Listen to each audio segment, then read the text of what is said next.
Good morning friends. GST platform के YouTube channel में आप सभी का स्वागत है।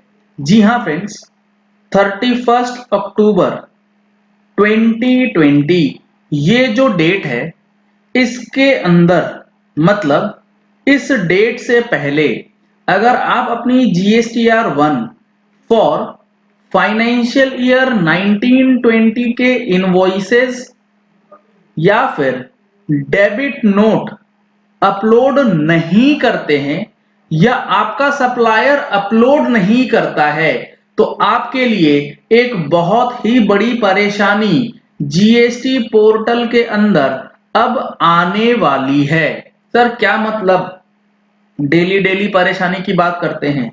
जी हाँ फ्रेंड्स, ऐसा होगा और कैसे होगा वो आज आपको इस वीडियो में समझाने वाला हूं। आप सभी को पता होगा जीएसटी पोर्टल के अंदर जीएसटीआर 2B इनेबल कर दिया गया है। अब इस 2B के अंदर दो टेबल्स दिए गए हैं। कौन कौन से दो tables? ITC available and ITC not available. Sir ये तो पता ही है, इसमें नया क्या है? मैं आपको बता दूं, आईटीसी नॉट अवेलेबल वाला जो कॉलम है उसमें भी अब डेटा जो है वो अपलोड किया जा रहा है। ये कैसे अपलोड हो रहा है और किस तरीके से अपलोड होगा और इसका इम्पैक्ट फाइनेंशियल ईयर 1920 के लिए कैसे पड़ेगा वो समझिए। ये मैंने ओपन करा है जीएसटी पोर्टल का डैशबोर्ड। ये मैं जा रहा हूं आपके सामने ओपन कर रहा हूं सितंबर महीने की जीएसटीआर 2B। यहां पर आप देखेंगे आईटीसी अवेलेबल और आईटीसी नॉट अवेलेबल। यहां पर आपको दिखेगा आईटीसी नॉट अवेलेबल के कॉलम में 716 रुपए 95 पैसे और 716 रुपए 95 पैसे का अमाउंट, मतलब इस अमाउंट का क्रेडिट आपको नहीं मिलेगा। सर इसका डिटेल्स दिखलाइए। ये देखिए डिटेल्स। B2B इनवॉइसेस जब हम लोग चेक करते हैं तो ये क्या पता लग रहा है?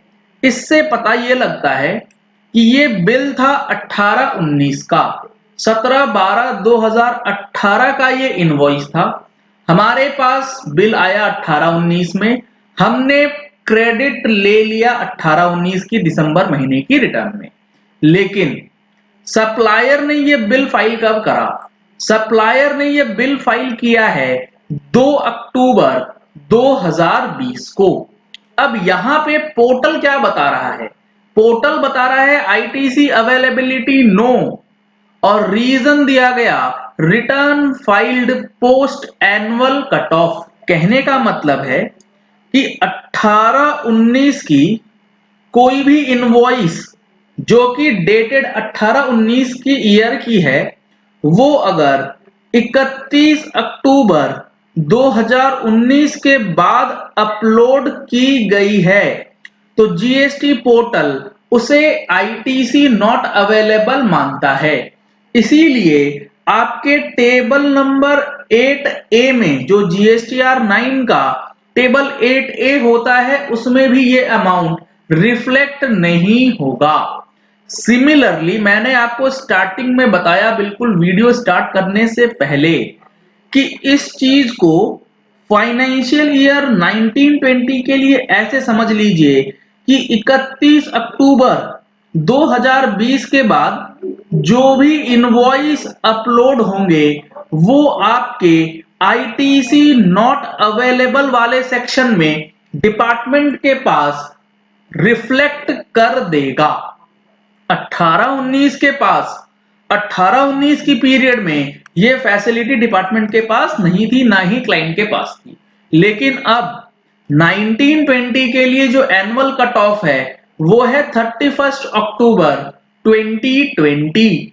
तो आप अपनी जीएसटीआर 2A को मिलान कर लीजिए और ये देख लीजिए कि फाइनेंशियल ईयर 1920 का कोई भी इनवॉइस जो कि आपके सप्लायर ने अपलोड नहीं किया है वो 31 अक्टूबर 2020 से पहले अपलोड हो गई है। या फिर अगर आप माल बेचते हैं तो 19-20 से रिलेटेड कोई भी इनवॉइस हो उसे 31 अक्टूबर 2020 से पहले अपलोड कर देना होगा। इसी के साथ साथ आपको एक चीज और भी समझनी है कि जो क्वार्टरली सप्लायर हैं, इनसे अगर अब आप परचेज करेंगे तो आपकी दिक्कत बढ़ जाएगी, क्योंकि क्वार्टरली सप्लायर के लिए जो ड्यू डेट होती है फॉर अक्टूबर टू दिसंबर, पहले ये 31 जनवरी 21 हुआ करती थी, अब इसे 13 जनवरी 2021 कर दिया गया है, यानी कि 13 तारीख from the end of quarter.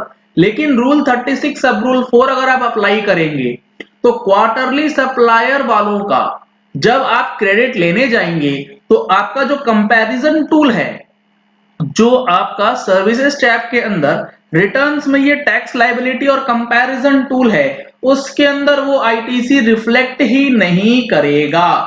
तो ये भी एक परेशानी जो है इनपुट टैक्स क्रेडिट से रिलेटेड अब आएगी।